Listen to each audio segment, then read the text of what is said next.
नमस्कार दोस्तों, मैं दलीप सिंह निर्वाण। स्वागत है आपका ग्रेट वाइल्ड रिएक्शन चैनल में। आज की जो वीडियो लाए हैं वो है कमर चीमा जी की। वो जो राजनाथ सिंह जी के बयान जो आया था उसके ऊपर ये कलप रहे हैं। चलिए दोस्तों वीडियो देखते हैं, बने रहिए आप भी हमारे साथ। जी दोस्तों, भारत की पार्लियामेंट में बड़ी बहस चल रही है और मुसलसल बहस चल रही है। वहाँ भी मैं देख रहा था कि राजनाथ सिंह साहब ने बड़ी इंटरेस्टिंग बातें की हैं। बड़े आपको पता है इम्पोर्टेंट प्लेयर हैं, नरेंद्र मोदी साहब के बहुत करीब हैं और बड़ी गहरी समझ बूझ रखते हैं सियासत की। उन्होंने पाकिस्तान के बारे में सीधा सीधा एक बात कह दी। उन्होंने कहा जी पाकिस्तान जो है ना वो सिविलाइज्ड स्टेट नहीं है, और डायलॉग जो होता है वो सिविलाइज्ड स्टेट के साथ होता है। तो हम पाकिस्तान से बात नहीं करेंगे, पाकिस्तान के अंदर रिलीजियस फैनेटिसिज्म है। अब ये जरा बात सुनिएगा, फिर उसके ऊपर मैं कमेंट करता हूँ वो क्या कह रहे हैं। क्योंकि सभ्य सभ्य मुल्कों के बीच बातचीत होती है अध्यक्ष महोदय, लोकतांत्रिक देशों में बातचीत होती है, पर एक ऐसा देश जिसके वजूद में लोकतंत्र का एक कतरा भी न हो और सिर्फ रिलीजियस फैनेटिसिज्म, टेररिज्म और हेट्रेड अगेंस्ट इंडिया हो, उसके साथ संवाद किसी भी सूरत में नहीं किया जा सकता। क्योंकि टेररिज्म की भाषा जो अध्यक्ष महोदय होती है वह खून, डर और नफरत है, संवाद नहीं। गोलियों की आवाज में संवाद की आवाज दब जाती है। बिल्कुल ठीक है। तो मैं तो राजनाथ सिंह साहब से कहता हूं कि ये जो थोड़े बहुत हमारे ताल्लुकात हैं ये क्यों खत्म करें ना। जो इंडिया का हाई कमीशन इस्लामाबाद में उसको बंद कर दें।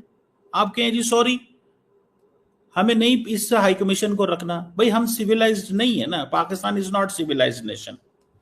सिंपल सी बात है। जब डॉक्टर जयशंकर इस्लामाबाद आए थे एससीओ शंघाई कोऑपरेशन ऑर्गेनाइजेशन में, तो आप कहते जी हम इस पाकिस्तान नहीं आएंगे, Pakistan is not civilised nation. Simple सी बात है।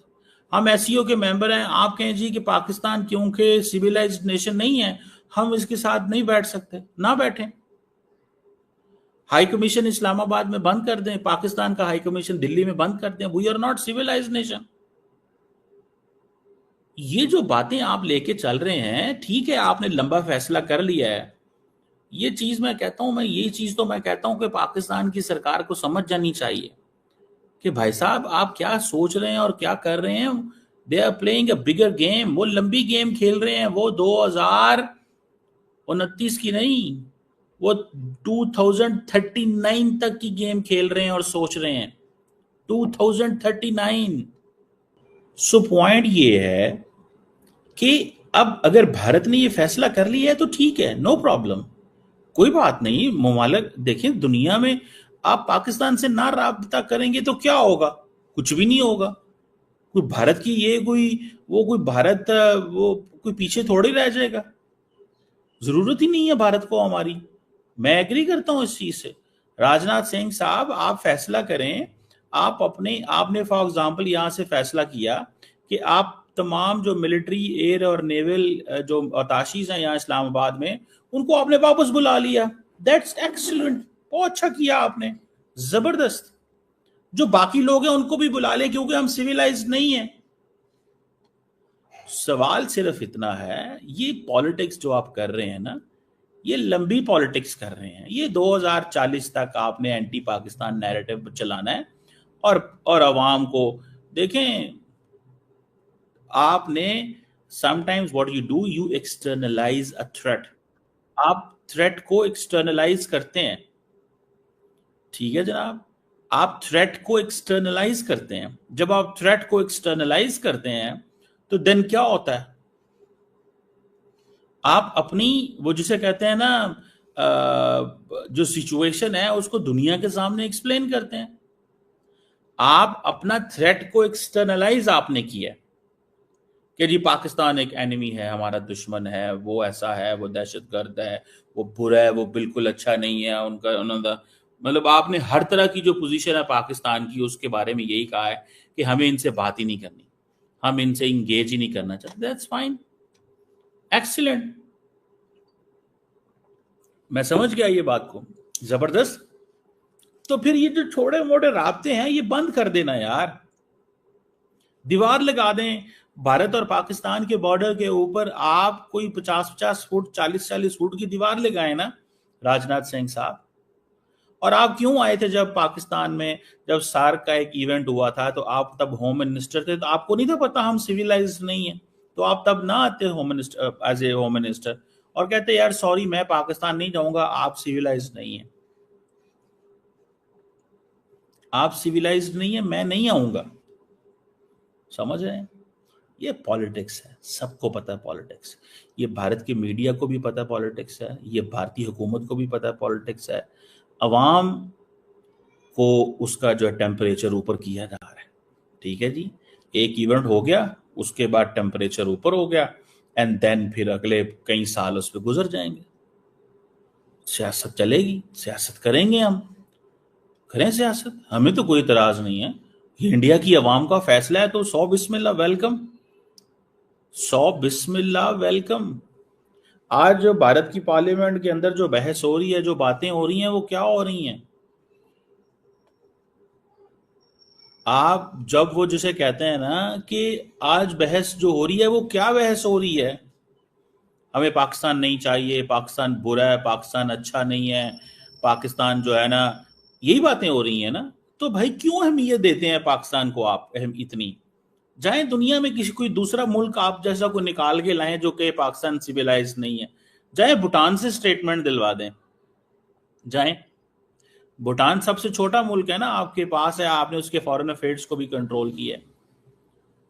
तो जाए भूटान जो है उसको कहें कि पाकिस्तान के बारे में स्टेटमेंट दे दे सिविलाइज। चलिए दोस्तों, वीडियो यहीं पे ख़त्म करते हैं। चीमा जी, आप कह रहे हो कि दीवार खींच दो भारत और पाकिस्तान के बीच में। चीमा जी, दीवार तो खींची बराबर ही है। कौन सी ट्रेड कर रहे हैं हम आपके साथ? वो तो तुम लोग भीख मांगते हो हमसे कि हमें दवाई दे दो वरना हम मर जाएंगे, तब हम कुछ दवाई दे देते हैं तुम्हें, वरना डायरेक्ट कोई भी ट्रेड नहीं है, कोई बस और कोई साधन नहीं है। और तुम लोग सुधरोगे कहाँ? अगर दीवार भी हम खींच देंगे, तुम ज़मीन के नीचे से सुरंग बना करके आ जाओगे, तुम नेपाल के रास्ते से आ जाओगे, तुम आतंकवादी पैदा करने वाले हो, तो तुम सुधरने ही नहीं हो किसी भी तरीके से। चीमा जी, ऑपरेशन सिंदूर अभी भी चल रहा है। पहलगाम जैसी घटना तुम लोगों ने अगर दोबारा करी तो फिर दोबारा से स्टार्ट होएगा, और अब की बार वहाँ से स्टार्ट होएगा जहाँ पे ये पोज हुआ है, वहीं से ही हम रॉकेट दाबना स्टार्ट करेंगे। और चीमा जी, राजनाथ जी जो भी कह रहे हैं वो सही तो कह रहे हैं। और अगर तुम सिविलाइज्ड ही हो तो ये बताओ, तुम्हारे यहाँ पे आए दिन झगड़े क्यों होते हैं? तुम्हारे यहाँ तो मुस्लिम के भी बीच में खून खराबा होता है। कहाँ से हो तुम? तुम्हारे 3 करोड़ जनता तो स्कूल में भी नहीं जाती। तुम कहाँ से एजुकेटेड हो? कोई एक कारण तो बताओ। पहले उनको तो स्कूल में दाखिला करा दो चीमा जी। और चीमा जी, तुम लोग कह रहे हो हाई कमीशन को बुला लो। चीमा जी, धीरे धीरे ये भी होएगा, सब्र करो। अभी तुम्हारा पानी बंद किया है ना, उसके बारे में कभी सोचा था तुम लोगों ने? ये भी होएगा, धीरे धीरे सब कुछ होएगा चीमा जी। और चीमा जी ऊपर से कह रहे हैं कि भारत को दीवार खींच लेनी चाहिए, फलाना कर लेना चाहिए, डिकड़ा कर लेना चाहिए, लेकिन अंदर ही अंदर से ये क्लिप रहे हैं, बुरी तरह से तड़प रहे हैं।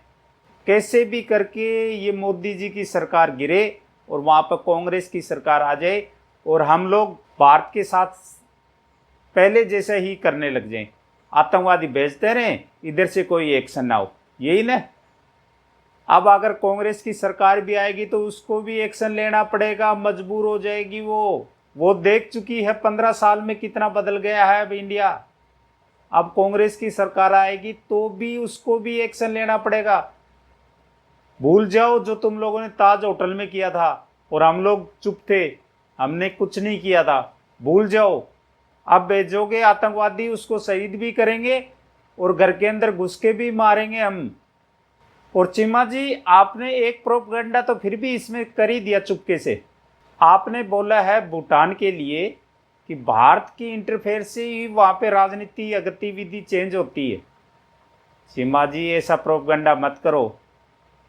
भूटान हमारा मित्र देश है, हमारा पड़ोसी है, उसके साथ हमारे बहुत बढ़िया संबंध है। और अगर हम पड़ोसी देश के अंदर इंटरफेयर ही कर रहे होते तो ताज़ा ताज़ा ही ले लो, हम क्यों बांग्लादेश के अंदर यूनिस की सरकार आने देते।